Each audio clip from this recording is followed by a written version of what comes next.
बोलो ओंकारेश्वर भगवान की जय। जी ज्योतिर्लिंग के दर्शन के लिए आप लोग पधारे हैं।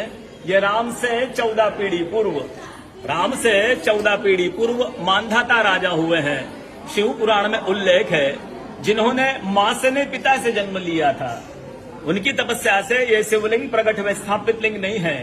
जिस प्रकार आरती करते हम प्रण अक्षर के मध्य, ओम अक्षर के मध्य, यह तीनों एका, जय शिव ओंकारा। एक ही शिवलिंग में ब्रह्मा विष्णु महेश निराकार धरती से प्रकट हुए हैं। इसलिए अखंड दीप है जो जल रहा प्राचीन समय से। एक ही दीपक में 3 बातियां लगातार जल रही है, ब्रह्मा विष्णु महेश की। इस पहाड़ी के ऊपर 7 किलोमीटर का परिक्रमा मार्ग है, वो भी ओम आकृति में है। जो पर्वत पे हम प्रभु के दर्शनों के लिए खड़े हैं, यह पर्वत स्वयं शिवलिंग की आकृति में है। चारों तरफ नर्मदा मैया जलहरी बनकर बह रही है। पूरे 12 ज्योतिर्लिंग में शयन आरती होती है, लेकिन बाबा का विश्राम ओंकारेश्वर ज्योतिर्लिंग में है, तो उनके शयन के लिए झूला पलना चौपड़ पास से बिछाए जाते हैं। बाबा यहाँ विश्राम करके 3 बजे रात उठ करके महाकालेश्वर जाएंगे, वहाँ स्नान करेंगे।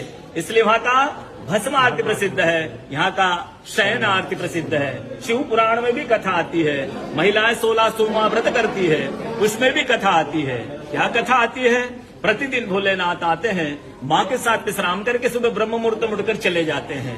एक दिन जब भोले बाबा माँ के साथ पधारते हैं, तो माँ पुजारी से पूछती, पुजारी हमें विश्राम के लिए जा रहे हैं, ये चौपड़ पासे में किन की जीत होगी? पुजारी बोलते कि आज ही भोले बाबा जीतेंगे। ऐसा बोलकर पुजारी घर चले जाते हैं।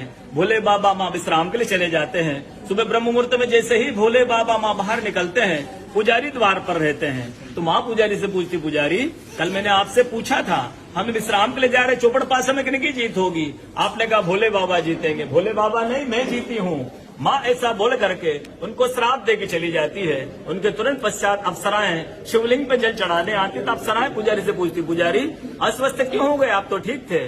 फिर पुजारी बताते हैं, प्रतिदिन भोले बाबा माँ के साथ विश्राम करके चले जाते थे। कल भोले बाबा माँ के साथ पधारे, माँ ने मुझसे पूछ लिया, पुजारी हम विश्राम के लिए जा रहे, चौपड़ पासे में किनकी जीत होगी? मैंने कहा भोले बाबा जीतेंगे। भोले बाबा नहीं, माँ जीत गई, माँ मुझे श्राप दे के चली गई। अप्सरा बोलती, चिंता न करो, हम अंदर जाकर शिवलिंग की पूजा करके आते, फिर इसका उपाय बताएंगे। अप्सराएं अंदर जाकर के शिवलिंग की पूजा करके बाहर आकर बोलती, पुजारी आप 16 सोमवार व्रत कीजिएगा, व्रत करते ही स्वस्थ हो जाएंगे, व्रत करते ही ठीक हो जाएंगे। ये वो कथा का दर्शन ओंकारेश्वर ज्योतिर्लिंग में प्रतिदिन होता है। बोलो ओंकारेश्वर भगवान की